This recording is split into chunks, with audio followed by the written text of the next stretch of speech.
Hi hello എല്ലാവർക്കും good morning. Good morning പറയുന്നത് എന്തുകൊണ്ടാ വെച്ചാൽ സംഭവം 10:30 ആയിട്ടുണ്ട്. പക്ഷേ എനിക്കിപ്പോഴാണ് സൂര്യൻ ഉദിച്ചത്. കാരണം ഇന്ന് സ്കൂളില്ലാത്ത ദിവസമായതുകൊണ്ട്. പിന്നെ സ്കൂളില്ലാത്ത ദിവസം എന്ന് പറയുന്നത് മിക്ക ദിവസവും ഞാൻ 10:30-11 മണിയാവും എഴുന്നേക്കാൻ. കാരണം കിടക്കാൻ ലേറ്റ് ആവും. അപ്പോൾ കിടന്ന് എഴുന്നേറ്റാൽ നമ്മളൊക്കെ സ്വാഭാവികമായിട്ടും ചെയ്യുന്ന ഒരു സംഭവം, നേരെ മൊബൈൽ ഇങ്ങോട്ട് എടുക്കുക, എന്നിട്ട് ഫോൺ ഇങ്ങോട്ട് നോക്കുക. അപ്പം നമ്മൾ പോസ്റ്റ് ചെയ്ത കാര്യങ്ങളൊക്കെ നോക്കും, അതിൻ്റെ കമൻസൊക്കെ നോക്കും, ഇല്ലേ? അതൊക്കെ സ്വാഭാവികമല്ലേ? അപ്പം ഞാൻ ഇന്നലെ ഒരു വീഡിയോ പോസ്റ്റ് ചെയ്തിട്ടുണ്ടായിരുന്നേ. വീഡിയോ ഇതാണ്.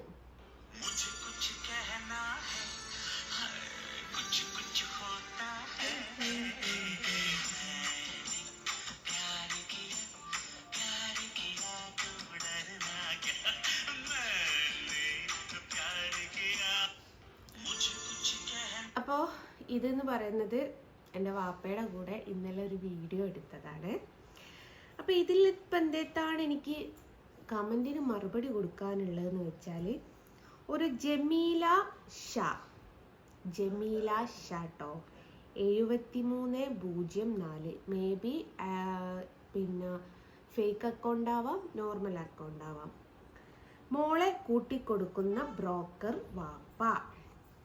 ഇതാവുന്നു നോക്കി കാണിച്ചു കൊടുത്ത നമ്മളെ.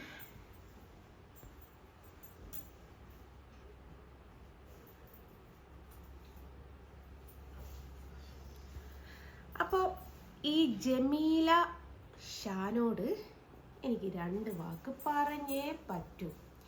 ഇല്ലെങ്കിൽ നമ്മൾ ഓരോരുത്തരും ബാപ്പാക്ക് അതെ ആയിപ്പോവും. കാരണം ഈ ജമീല ഷാ എന്ന് പറയുന്ന വ്യക്തി ശരിക്കും വാപ്പാക്ക് ഉണ്ടായതൊന്നും അല്ല. വാപ്പ ഇല്ലാത്ത സമയത്ത് അടുത്ത വീട്ടിൽ ഉമ്മ മുളക് പൊടി വാങ്ങാൻ പോയപ്പോൾ അങ്ങാണ്ട് ഉണ്ടായ മുതലാണ്. അപ്പം ഇതൊന്നുമല്ല ഇപ്പം നമ്മുടെ സംഭവം. ഈ ജമീലുണ്ടല്ലോ, കിടക്കുന്നത് സ്വന്തം വാപ്പയുടെ കൂടെയാണ്. വാപ്പയുടെ പേര് സലീം എന്നാണ്. അപ്പോൾ ഈ വാപ്പയുടെ കൂടെ കിടന്ന് ജമീലക്ക് തോന്നുന്നത് മറ്റുള്ള കുട്ടികളും വാപ്പയുടെ വഴിയേക്ക് നടക്കുമ്പം വാപ്പ ബ്രോക്കറായിട്ടും മറ്റ് പലതുമായിട്ടും ജമീലക്ക് തോന്നും.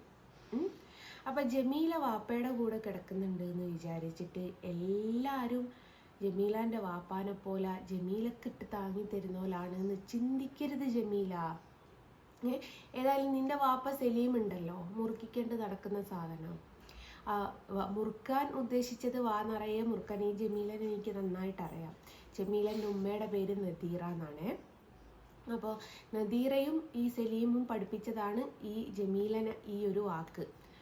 അപ്പോൾ നിന്റെ പാപ്പയായ തന്തയായ സലീം 24 മണിക്കൂറും മുറുക്കാൻ തിന്ന് തുപ്പിക്കണ്ട് നടക്കുമ്പോൾ നീ ഇങ്ങോട്ട് തുപ്പാൻ വന്നാൽ നമുക്കിത് കംപ്ലൈൻറ്റ് കൊടുക്കാനും ഫേക്ക് ID ഒറിജിനലായി കണ്ടുപിടിച്ചിട്ട് അങ്ങ് മാത്തോട്ടം വന്നിട്ട് തല്ലാനും അറിയാഞ്ഞിട്ടൊന്നും അല്ല ജമീലേ. അപ്പം ജമീലക്കായിട്ടുള്ള മറുപടിയാണിത്. നിന്റെ വാപ്പയുടെ കൂടെ നീ കിടക്കുന്നതെന്ന് വിചാരിച്ചിട്ട് ബാക്കിയുള്ള വാപ്പാരെയും മോശമായിട്ട് കണക്കാക്കരുത് ജമീല കേട്ടോ, ജമീല ഷാ.